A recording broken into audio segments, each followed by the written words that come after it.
नमस्कार, मैं हूं रत्नाकर त्रिपाठी। खास खबर खास नज़र कार्यक्रम में आज उस जगह नज़र कर रहे हैं जहां सारे देश की निगाहें लगी हुई हैं। जी हां, बिहार में विधानसभा चुनाव के पहले चरण का मतदान हो चुका है। इसके साथ ही उस राज्य में सियासी गतिविधियों के साथ साथ कुछ ऐसा भी हो रहा है जिसके चलते लग रहा है कि आने वाले 2 चरणों के चुनाव, जो कि 3 और 7 नवंबर को होने हैं, उनमें बहुत ज़्यादा रोमांचक और बहुत ज़्यादा कोई नई चीज़ें भी सामने आ सकती हैं। मुंगेर में आज एसपी के ऑफिस में लोगों ने आगजनी कर दी। आसपास के ऑफिसों को भी उन्होंने नुकसान पहुंचाया। चुनाव आयोग के निर्देश पर मुंगेर की एसपी और मुंगेर के कलेक्टर दोनों को हटाने के आदेश दे दिए गए हैं। मामला यह है कि दुर्गोत्सव के आखिरी दिन दुर्गा प्रतिमा के विसर्जन के दौरान पुलिस ने वहां लोगों पर लाठीचार्ज किया। इसमें एक शख्स की मौत हो गई। उसके बाद से तो राज्य का सियासी माहौल गरमाया ही हुआ था, लेकिन जिस तरीके से पहले चरण के मतदान के बाद इस घटना को लेकर रिएक्शन सामने आया, जिस तरीके से आज वहां हिंसा हुई और जो चुनाव आयोग ने सक्रियता दिखाई, उसके देखते लग रहा है कि इस मुंगेर ज़िले का ये मामला आने वाले 2 चरणों के चुनाव को भी प्रभावित करेगा। लेकिन कल के मतदान को लेकर एक बहुत अच्छी बात ये रही कि इसमें कई ऐसी सीटें थीं जो माओवादियों के प्रभाव वाले क्षेत्र में आती हैं। बावजूद उसके चुनाव शांतिपूर्वक संपन्न हुआ और बिहार की जैसी की पुरानी छवि रही है कई चुनाव के मामले में, उस तरीके के घटनाक्रम न के बराबर देखने और सुनने के लिए मिले। अब बाकी के 2 चरण बचे हुए हैं। जैसा कि हमने बताया, दूसरा चरण 3 नवंबर को, तीसरा चरण 7 नवंबर को होगा। 10 नवंबर को इस राज्य के नतीजे आने शुरू हो जाएंगे। यहाँ फिलहाल मुख्य मुकाबला एनडीए यानी राष्ट्रीय जनतांत्रिक गठबंधन और महागठबंधन, जिसमें कि लालू यादव की राष्ट्रीय जनता दल सहित कांग्रेस और बाकी पार्टियां शामिल हैं, इन 2 के बीच मुकाबला है।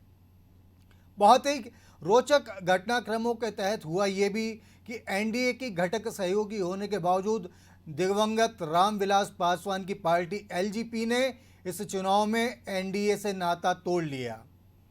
इस समय एलजेपी की कमान दिवंगत पासवान के बेटे चिराग पासवान के पास है और चिराग इस राज्य के मुख्यमंत्री और एनडीए की तरफ से मुख्यमंत्री पद के दावेदार नीतीश कुमार का लगातार विरोध करते चले आ रहे थे।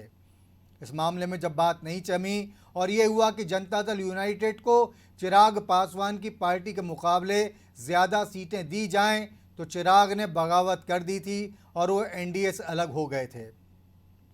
कुछ दिन पहले तक चिराग और नरेंद्र मोदी प्रधानमंत्री के बीच में अच्छी ट्यूनिंग देखी जा रही थी, लेकिन पहला चरण आते आते यहाँ भी मामला कुछ डगमगाता हुआ नजर आ रहा है। बिहार को लेकर एक और बहुत ही गौरतलब बात यह कि कल जिस समय पहले चरण का मतदान हो रहा था, उस समय उसी राज्य में प्रधानमंत्री नरेंद्र मोदी ने एक बार फिर लालू यादव के परिवार पर बहुत ही ज़्यादा तीखा हमला किया।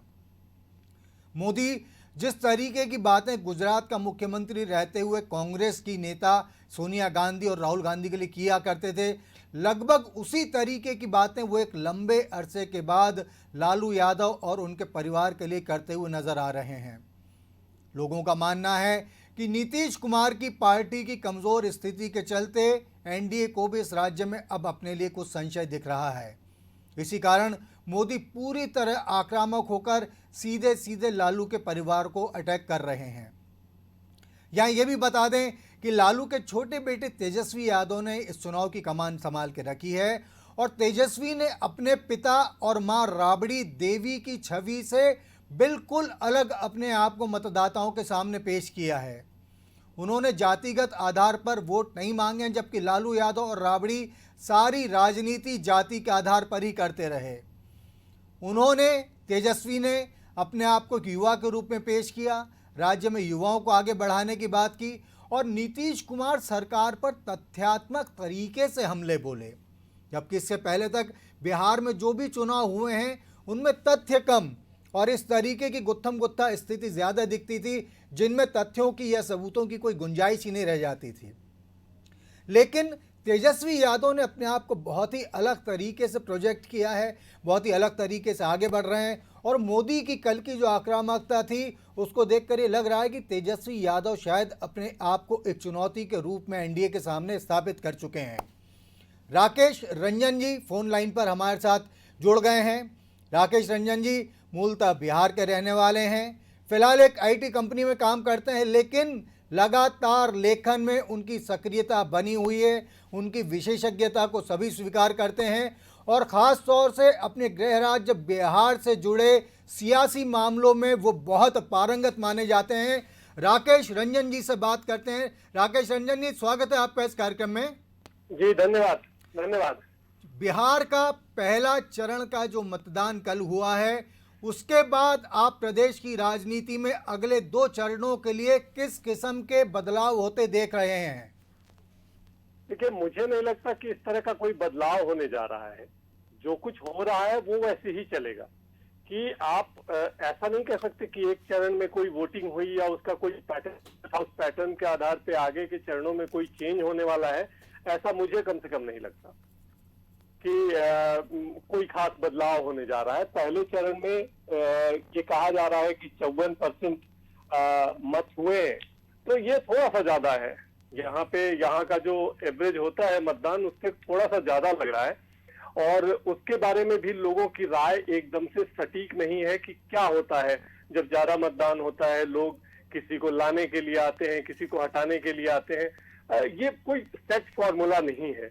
लेकिन एक बात जरूर है कि जो एंटी इनकम्बेंसी दिख रही है नीतीश कुमार के खिलाफ, तो ये उनके लिए थोड़ी सी चिंता की बात तो जरूर है। जी।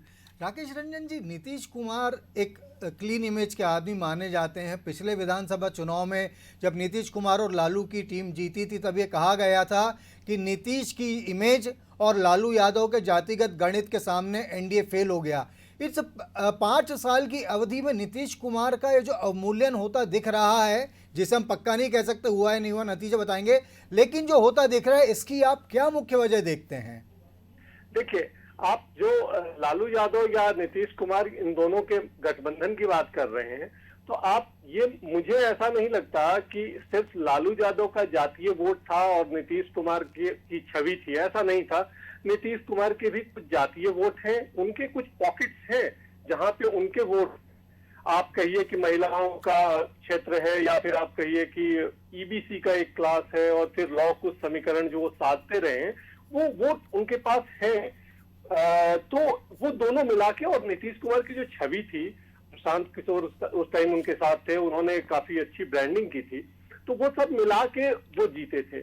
आप जो तीसरे कार्यकाल की बात कह रहे हैं, इसमें मुझे भी लगता है, मैं नीतीश कुमार का, मुझे कहने में ये थोड़ा भी गुरेज नहीं है कि मैं कोई पेशेवर विश्लेषक नहीं हूँ और मैं किसी उस तरह के तटस्थता की भी बात नहीं करता। मुझे ये कहने में गुरेज नहीं है कि मैं नीतीश कुमार का मुरीद रहा हूँ, खास करके जो उनका पहला कार्यकाल था, और 2010 या 2012 तक आप कह लीजिए कि वो बहुत अच्छा काम कर रहे थे। लेकिन होता है कि आप पेशेवर रूप से भी, राजनीति में भी कहीं कैजुअल हो जाते हैं। मुझे लगता है कि जब जीतन राम मांझी को उन्हें चीफ मिनिस्टर बनाना पड़ा, यहाँ पे जो भी परिस्थितियां थी उनमें बनाना पड़ा, उसके बाद उन्होंने जो, वो कहते हैं ना कि जो राकेश रंजन जी, आप तक मेरी आवाज पहुंच पा रही है? हाँ जी, आप कृपया जारी रखें अपनी बात। हाँ, तो मुझे लगता है कि वहां से इन्होंने अपना टच खो दिया, और तीसरा कार्यकाल महागठबंधन के साथ वो मुख्यमंत्री बने। ऐसा लगता है या लोग मानते हैं कि लालू यादव या उनकी पार्टी से उनकी निभ नहीं पाई और उनको एनडीए में वापस आना पड़ा। लेकिन वापस आके भी जो प्रशासन पे उनकी पकड़ ढीली थी, या जो सुशासन एजेंडे से थोड़ा सा विचलित हुआ था, तो वो मुझे नहीं लगता कि वो ठीक हो पाया। ये पूरा कार्यकाल, आप 3 मुद्दों की वो बात करते हैं, एक शराबबंदी की, दूसरा वो जल जीवन हरियाली मानव श्रृंखला, और फिर एक आजकल वो है मल नल योजना कुछ है ऐसे। तो ये इन्हीं सब चीजों पे बात करते हैं। बिजली, सड़क ये आपने कर दी थी, कानून व्यवस्था आपकी ठीक थी। आपको तीसरे कार्यकाल में कहीं उद्योग पे, रोजगार पे आपको कुछ बातें करनी थी, कुछ काम करने थे, वो हो नहीं पाया। और एक बात, बड़ी बंधी सी बात है कि लोकतंत्र में ऊब और खींच, ये भी एक चीज होती है। 15 साल से आप हैं, लोग मतलब थोड़े बोर भी हो जाते हैं, थोड़ा सा। राकेश जी, आप तक आवाज़ आ रही है अभी? आप लगता है राकेश जी से हमारा संपर्क कट गया है। हम दोबारा उनसे संपर्क करने की कोशिश करेंगे। तो हमने ये सुना कि बिहार मामलों के एक एक्सपर्ट के तौर पे राकेश रंजन जी का भी यही मानना है कि यहाँ पर नीतीश कुमार की हालत में थोड़ी कमज़ोरी नज़र आ रही है। एंटी इनकम्बेंसी फैक्टर इसकी एक वजह हो सकती है, और इसकी एक बहुत बड़ी वजह यह है कि नीतीश कुमार ने 3 मुद्दों से ज़्यादा ऐसी चीज़ों पर फोकस नहीं किया जिनके लिए माना जा सकता था कि वो कुछ नया राज्य की जनता को दिखा देते, कुछ नया राज्य की जनता को बता देते, या उद्योग वगैरह के हिसाब से उस दिशा में कुछ आगे बढ़ते। नीतीश 3 चीज़ों को लेकर चलते रहे, शराबबंदी, नल जल योजना और एक हरियाली को लेकर जो भी उनका वो रहा है, पहले के प्रयास रहे हैं। तो अभी हम कोशिश कर रहे हैं राकेश रंजन जी से फिर से संपर्क करने की, और इस बीच इस बात पे भी ध्यान देना बहुत ज़रूरी हो जाता है कि प्रधानमंत्री नरेंद्र मोदी ने काफ़ी विरोध के बावजूद, ख़ासतौर से पासवान की पार्टी के काफ़ी विरोध के बावजूद, जिस तरीके से नीतीश कुमार को प्रोजेक्ट किया, वो अपने आप में कहीं ना कहीं ऐसा लगता है कि बीजेपी इस नीतीश के भरोसे जीतने की कोशिश कर रही थी, और अब लगता है कि नीतीश कुमार बीजेपी के भरोसे जीतने की कोशिश कर रहे हैं। राकेश रंजन जी फिर से फ़ोन लाइन पर हमारे साथ जुड़ गए हैं। राकेश जी ये आपका आकलन बहुत सही है जी कि एक जमाना था कि मतलब बीजेपी नीतीश कुमार के बिना नहीं जीत पाई। 2015 का चुनाव, भाजपा का हाईटेक प्रचार था, तमाम चीजें थी, बहुत हो हल्ला था, लेकिन भाजपा नहीं जीत पाई इसलिए कि एक ध्रुव के रूप में नीतीश कुमार थे, और वहां पे वो नहीं थे, इसलिए भाजपा हार गई, और एक तरह से बुरी तरह से हार गई। यहाँ ये आप एकदम ठीक कह रहे हैं कि उनको लगता है कि हम नीतीश कुमार के भरोसे जीत रहे हैं, लेकिन अभी जो परिस्थितियां हैं उसमें एकदम से साफ दिख रहा है कि अब जदयू को भाजपा के भरोसे या नरेंद्र मोदी के भरोसे जीतने की कोशिश जदयू कर रही है। जी जी राकेश रंजन जी, एक हम बात कर रहे हैं नीतीश फैक्टर की, हम बात कर रहे हैं एनडीए की, एक इसमें एक बात ये भी हम आपसे जानना चाहेंगे कि खुद तेजस्वी यादव ने जिस तरीके से इस चुनाव में अपने दल की कमान संभाली है, कहा जा रहा है कि उन्होंने अपने माता पिता तक को चुनाव प्रचार सामग्री में इस्तेमाल नहीं किया है। नीतीश का जो डाउनफॉल होता दिख रहा है हमें, उसमें क्या तेजस्वी के बढ़े कद का भी कोई योगदान है? मुझे ऐसा नहीं लगता। मुझे ऐसा लगता है कि अगर नीतीश का डाउनफॉल होगा या होने वाला है तो वो सिर्फ नीतीश कुमार के कारण ही होगा, क्योंकि बात नीतीश के विरोध या समर्थन की है। एक टाइम था जब विरोध, लालू के विरोध या समर्थन की बात होती थी, तो अभी उस तरह की स्थिति है। तेजस्वी ने ऐसा कुछ भी नहीं किया मेरे देखने में, कम से कम, कि वो एक नेता के रूप में, बड़े नेता के रूप में उभर के आ जाए। उनसे अधिक संघर्ष कहीं पप्पू यादव ने किया है। आप एक तरह से पटना में लोगों से जाके पूछिए तो डिफॉल्ट विपक्ष के नेता पप्पू यादव दिखते हैं। पटना में जल जमाव होगा, वहां जाएंगे, कोचिंग के खिलाफ आंदोलन करेंगे, डॉक्टर में मेडिकल लाइन में फीस ज्यादा है उसके लिए बातें करेंगे, तमाम बातें करते हैं और पूरे बिहार घूमते रहते हैं।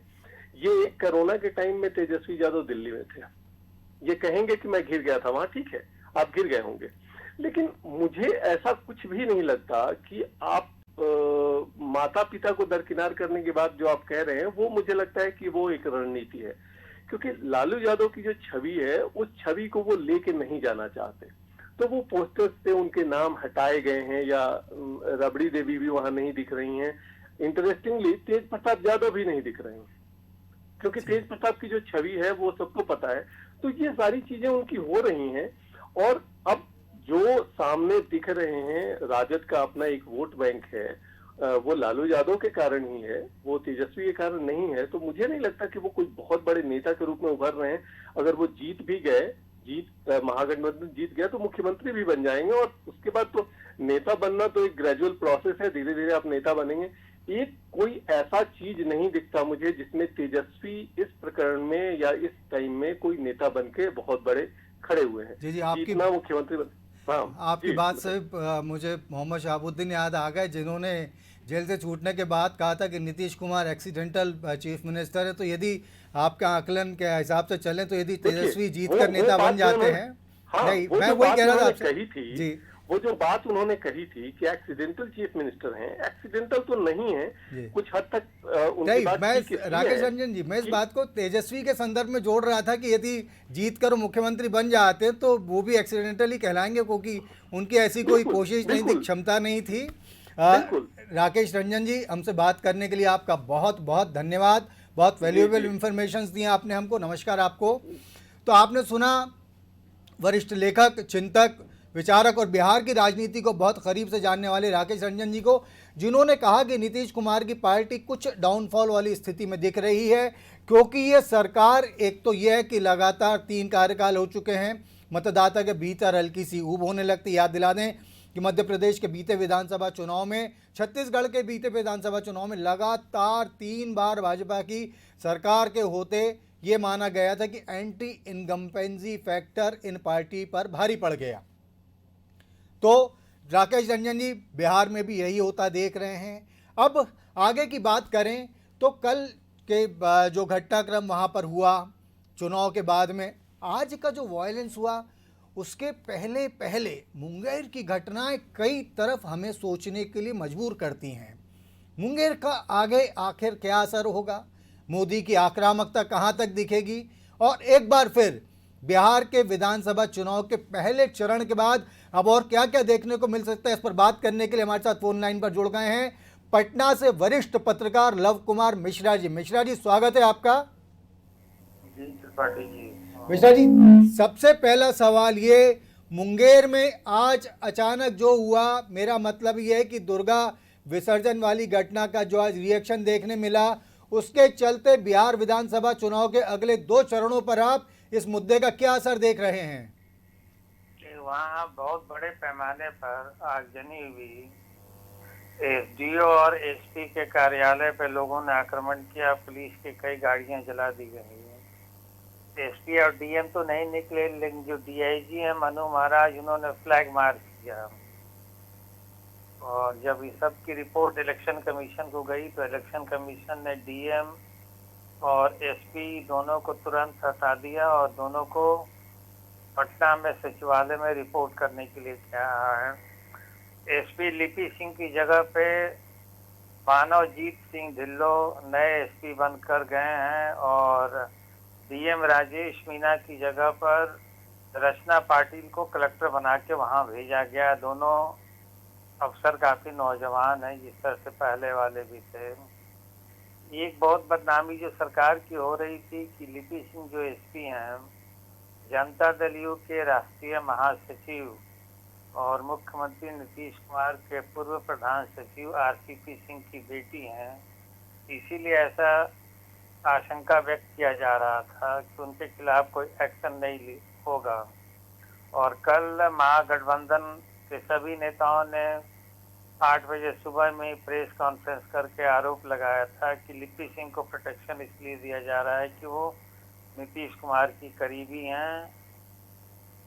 और एक तेजस्वी यादव ने तो यहाँ तक आरोप लगाए कि वो जनरल डायर जैसा काम कर रही थी। उसी का प्रतिफल हुआ क्या, चुनाव आयोग ने तुरंत निर्णय लिया, दोनों को हटाया। मिश्रा जी, आज वाले और कल जो फर्स्ट पेज में 71 कंस्टिट्यूएंसीज में चुनाव हुए, उसमें सबसे कम वोटिंग मुंगेर में ही पड़ा था। जी जी जी, तो मतलब ये है कि मुंगेर का फैक्टर बिहार के 2, मतलब पहले चरण को तो कम वोटिंग के रूप में प्रभावित कर ही चुका है, लेकिन अगले 2 चरणों में क्या ये एक बड़ा इशू बनने जा रहा है वहां पर? उसको देखिए, आज ही कांग्रेस ने काफी इसको एक्सप्लॉइट किया।